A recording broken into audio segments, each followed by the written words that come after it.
मैं हूँ राखी और आपका स्वागत है मेरी किचन में। आज का रेसिपी है यूपी एंड बिहार की फेमस डिश तेहरी। ये वेज तेहरी है और इसको मैंने प्रेशर कुकर में बनाई। तो ये बनाने में बहुत ही आसान है। तो चलिए देख लेते हैं इसको बनाने के लिए क्या क्या चाहिए। कटा हुआ एक टमाटर लिया मैंने, छिला हुआ मटर, थोड़ा सा फूल गोभी, कटा हुआ फ्रेंच बीन्स, एक मीडियम साइज आलू एंड थोड़ा सा गाजर मैंने ऐसे लंबे शेप में काट लिया। मैंने यहाँ पर बासमती राइस लिया 200 ग्राम और मैं इस ग्लास से इसका मेज़रमेंट की हूँ। कटा हुआ 2 प्याज, घिसा हुआ 10 से 12 कलियां लहसुन, थोड़ा सा जीरा एंड घिसा हुआ अदरक, कुकिंग ऑयल, थोड़ा सा जीरा पाउडर, लाल मिर्च का पाउडर हाफ टी स्पून हल्दी पाउडर, नमक अपना स्वाद के अनुसार, गरम मसाला powder half teaspoon and काली मिर्च पाउडर हाफ टी स्पून। अब चलते हैं सेकेंड प्रोसेस में। मैंने एक प्रेशर कुकर पैन को गरम किया मीडियम फ्लेम में और उसमें ज़रा सा तेल डाल दिया। तेल को अच्छे से स्प्रेड कर लेते हैं। अब इसमें हम सब्जियों को फ्राई करेंगे। मैं धीरे धीरे सारे सब्जियों को दे दूंगी इसमें। पहले मैंने गोभी दिया, आलू, गाजर और फ्रेंच बीन्स। अब इसको 2 से 3 मिनट के लिए थोड़ा सा फ्राई कर लेते हैं। आप चाहे तो इसमें थोड़ा सा नमक भी ऐड कर सकते हो। मैंने ये गोभी को थोड़ा सा नमक देके पानी में थोड़ा सा इसको बॉईल करके रखी हूँ। अब इसको अच्छे से फ्राई कर लेते हैं। सारे सब्जियों को हमें फ्राई करना है।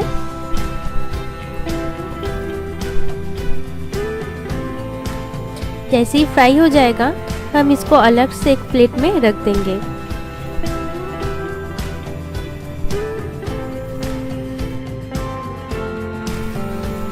आप अपनी मनपसंद कोई भी सब्जी इसमें ऐड कर सकते हो। ये वेज तेहरी खाने में बहुत ही टेस्टी बनता है। तो ये फ्राई हो चुका है। अब मैं धीरे धीरे अलग से एक प्लेट में रख दिया सारे सब्जियों को। अब उसी प्रेशर कुकर में हम और भी थोड़ा सा तेल ऐड कर देंगे और तेल को थोड़ा सा गरम करते हैं। जैसे ही तेल गरम हो जाएगा हम इसमें जीरा डाल देंगे।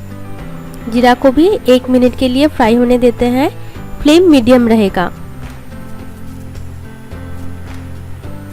जीरा फ्राई हो चुका है। अब हम इसमें कटा हुआ प्याज को ऐड कर देंगे। अब फ्लेम को लो मीडियम फ्लेम पे रखना है क्योंकि वरना प्याज ज़्यादा फ्राई हो जाएगा। और इसको थोड़ा सा फ्राई कर लेते हैं। तो प्याज का कलर भी चेंज हो चुका है और ये सॉफ्ट भी हो गया। तो अब हम इसमें घिसा हुआ लहसुन और घिसा हुआ अदरक डाल देंगे। चाहे तो अदरक लहसुन का पेस्ट यूज़ कर सकते हो। तो सारे चीज़ को अच्छे से मिला लिया और यहाँ पर हरी मिर्च भी मैंने ऐड कर दिया। तो फ्राई कर लेते हैं।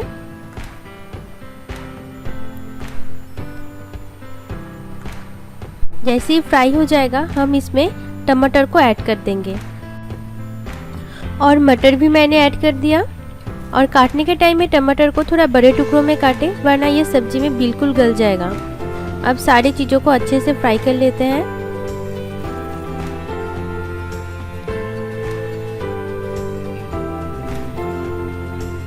फ्लेम को मीडियम रखना है और जैसे ही सारी चीज़ फ्राई हो जाएगा तब हम फ्लेम को स्लो कर देंगे क्योंकि अब हमें सूखे मसाले को ऐड करना है। तो फ्लेम को स्लो करना है। अब हम इसमें नमक ऐड कर दिया, पाउडर, धनिया पाउडर, गरम मसाला पाउडर, लाल मिर्च पाउडर और थोड़ा सा हल्दी भी डाल दिया मैंने। अब सारी चीज़ों को अच्छे से मिला देते हैं।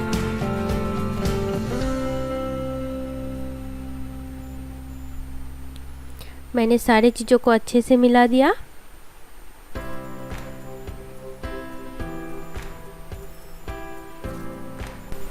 अब मैं इसको 2 से 3 मिनट के लिए कवर कर दूंगी। आप कोई प्लेट से भी कवर कर सकते हो, मैं ऐसे ही कवर किया। 2 से 3 मिनट बाद मैंने कवर हटाया और अब 1 चम्मच काली मिर्च का पाउडर इसके साथ ऐड कर दूंगी और फिर से इसको मिला दूंगी।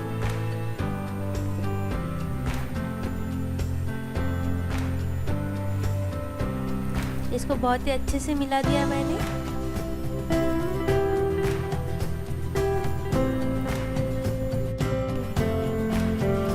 अब मैं इसमें चावल ऐड करूंगी।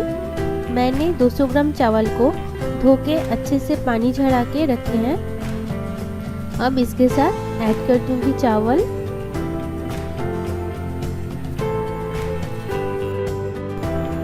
अब चावल, सब्जी और मसाले को अच्छे से मिलाना है। ऐसे हम चावल देने के बाद 2 मिनट ऐसे इसको फ्राई करेंगे और 2 मिनट के लिए इसको पकाएंगे।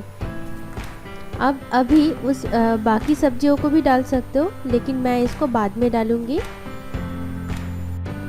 मैं आपको पानी का क्वांटिटी भी बोल देती हूँ कि आपको कितना पानी चाहिए। 200 ग्राम चावल के लिए 250 ml पानी चाहिए।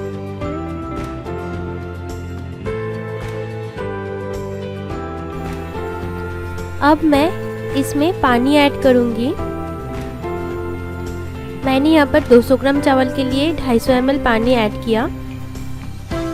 उसी से ये तहरी बिल्कुल परफेक्ट बनेगा, तो आप भी ये कीजिए।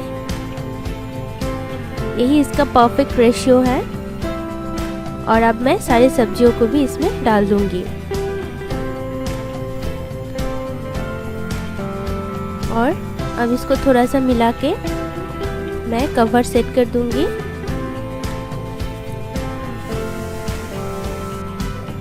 और 3 व्हिसल्स के लिए हमको वेट करना है।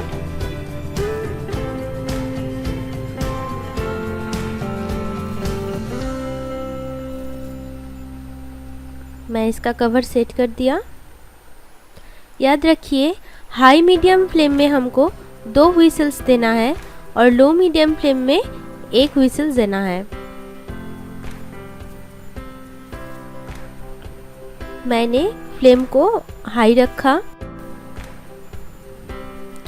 जैसे ये 2 सीटी हो जाएगा, मैं फ्लेम को बिल्कुल लो कर दूंगी और 1 सीटी के लिए वेट करूंगी।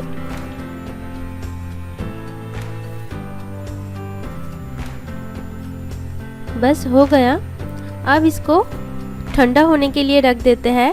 अब इसको बिल्कुल नहीं खोलना है, थोड़ा वेट करना है, ये ठंडा होने के लिए रखना है। मैं आधा घंटा बाद इसको रिलीज करूंगी और देखिए ये बिल्कुल खिली खिली तहरी बन गया हम लोगों का। बहुत ही सुंदर हुआ और नीचे से बिल्कुल चिपका भी नहीं। जैसे कि ये नॉन स्टिक का प्रेशर कुकर भी नहीं है तो भी ये नहीं चिपका। अगर आपको लग रहा है कि ये थोड़ा स्टिकी बना है तो आप इसको आधा कवर करके रख दीजिए 2-3 मिनट के लिए। ठंडा होने के बाद ये बिल्कुल ठीक हो जाएगा। अब मैं एक स्प्रेडर से इसको थोड़ा सा चेक कर रही हूँ, ये बिल्कुल परफेक्ट हुआ है। अब मैं एक सर्विंग बोल ले लूँगी और उसमें ये सर्व करूँगी।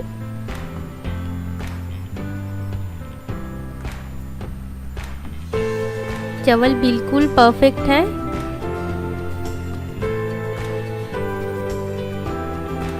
अगर आपको ये रेसिपी अच्छा लगे तो आप प्लीज़ इसको घर पे ट्राई कीजिए और मुझे कमेंट बॉक्स में बताइए कि आपको ये रेसिपी कैसा लगा। और राखीज़ किचन को सब्सक्राइब कीजिए, लाइक, कमेंट एंड शेयर भी कीजिए। Thank you.